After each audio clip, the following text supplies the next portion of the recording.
Assalamualaikum warahmatullahi wabarakatuh. Apa kabarnya anak-anakku sekalian?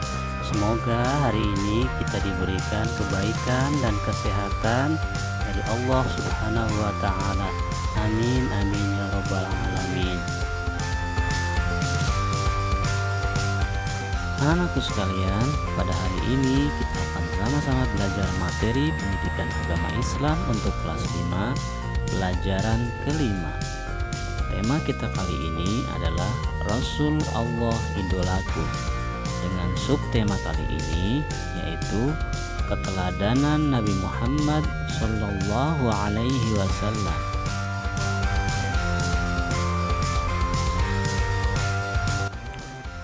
Anak-anakku sekalian, sebelum kita belajar, yuk kita sama-sama membaca doa sebelum belajar.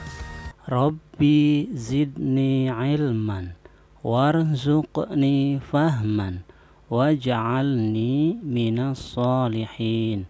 Amin. Baik anak-anakku sekalian, kita mulai saja materi kita hari ini, yaitu tentang keteladanan Nabi Muhammad Sallallahu Alaihi Wasallam. Nabi Muhammad Sallallahu Alaihi Wasallam adalah manusia pilihan yang kisah hidupnya menjadi suri teladan umat Islam di seluruh dunia, di mana semua perkataan dan perbuatan beliau merupakan kebaikan yang membawa petunjuk bagi umat Islam. Sebagaimana dijelaskan dalam firman Allah Subhanahu wa Ta'ala dalam Quran surat Al-Ahzab ayat 21 yang berbunyi, A'udzubillahi minasyaitonir rajim, laqad kana lakum fi rasulillahi uswatun hasanah liman kana yarjullaha wal yawmal akhira wa dzakarallaha katsira. Yang artinya, sesungguhnya telah ada pada diri Rasulullah itu suri teladan yang baik bagimu, yaitu bagi orang-orang yang mengharap rahmat Allah dan kedatangan hari kiamat, dan dia banyak menyebut nama Allah. Quran surat Al-Ahzab ayat 21.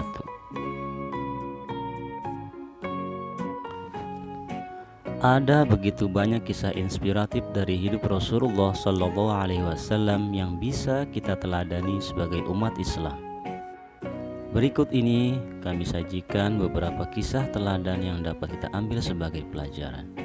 Nabi Muhammad adalah nabi terakhir yang menjadi penutup 25 nabi dan rasul yang wajib kita ketahui, sehingga tidak ada lagi nabi dan rasul sesudahnya. Nabi Muhammad terlahir dalam keadaan yatim. Ayahnya bernama Abdullah telah meninggal dunia sejak Nabi Muhammad masih dalam kandungan ibunya Aminah.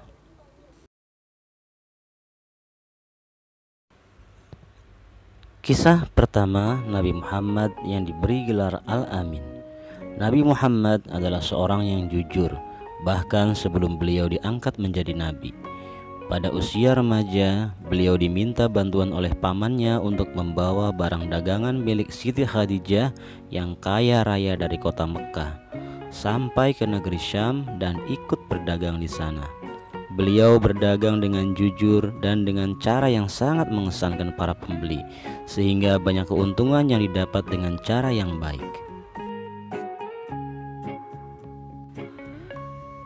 Pada usia 35 tahun, Nabi Muhammad bersama-sama masyarakat Quraisy memperbaiki Ka'bah. Ketika pembangunan sampai ke bagian Hajar Aswad, para pemuka kaum Quraisy berselisih tentang siapa yang mendapat kehormatan meletakkan Hajar Aswad. Pada akhirnya, Nabi Muhammad ditunjuk untuk melakukan hal tersebut, dan beliau memutuskan untuk mengambil selembar selendang untuk meletakkan Hajar Aswad di atasnya, yang kemudian setiap ujung kain dipegang oleh para tokoh masyarakat Quraisy agar mereka tidak berselisih. Dari keputusan yang bijak tersebut, masyarakat memberi gelar kepada Nabi Muhammad dengan sebutan Al-Amin, yang artinya orang yang dapat dipercaya.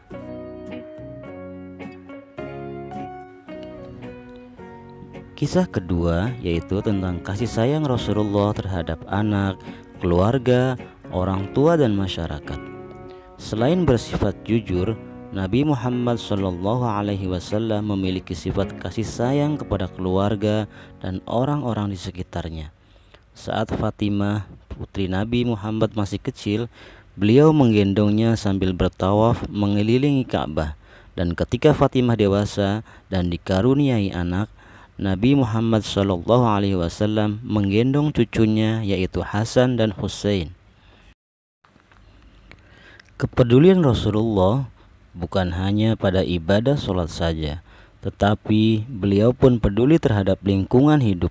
Hal itu tercermin pada perilaku beliau, antara lain berhemat air saat berwudu, mengajarkan untuk tidak merusak lingkungan.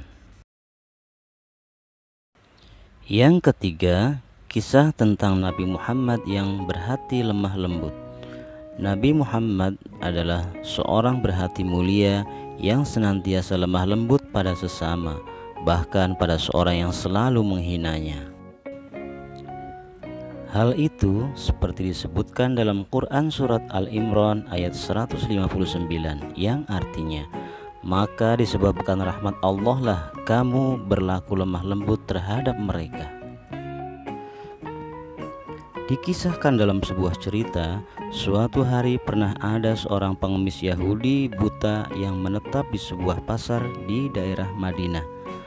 Bukan hanya mengemis, ia juga selalu berseru, bersumpah serapah, dan menghina Nabi di hadapan orang-orang yang lewat di pasar tersebut. Jangan dekati Muhammad, jauhi dia, dia orang gila, dia itu penyihir. Jika kalian mendekatinya, maka kalian akan terpengaruh olehnya.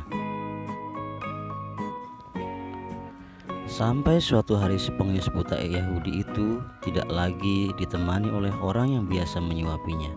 Kemudian datanglah seorang yang lain dan menyuapinya. Orang lain tersebut ialah Abu Bakar As-Siddiq yang kemudian menceritakan siapa yang setiap hari menyuapi dan selalu dihinakan, tetapi tetap bersikap lemah lembut. Dialah Muhammad Rasulullah Sallallahu Alaihi Wasallam. Mendengar perkataan Abu Bakar, si pengemis buta itu pun kemudian bibirnya bergetar dan air matanya tumpah membasahi pipinya yang mulai keriput. Seketika itu juga pengemis Yahudi itu kemudian masuk Islam. Ia bersaksi di hadapan Abu Bakar As-Siddiq mengucapkan 2 kalimat syahadat. Si pengemis buta memilih memeluk Islam setelah cacian dan sumpah serapahnya kepada Nabi Muhammad SAW dibalas dengan kasih sayang yang tulus. Nah, anak-anak sekalian, demikianlah kisah keteladanan Nabi Muhammad SAW pada materi pertemuan kali ini. Semoga kisah-kisah ini menjadi teladan dalam kehidupan sehari-hari kita. Terima kasih atas segala perhatiannya. Kurang lebihnya mohon maaf. Assalamualaikum warahmatullahi wabarakatuh.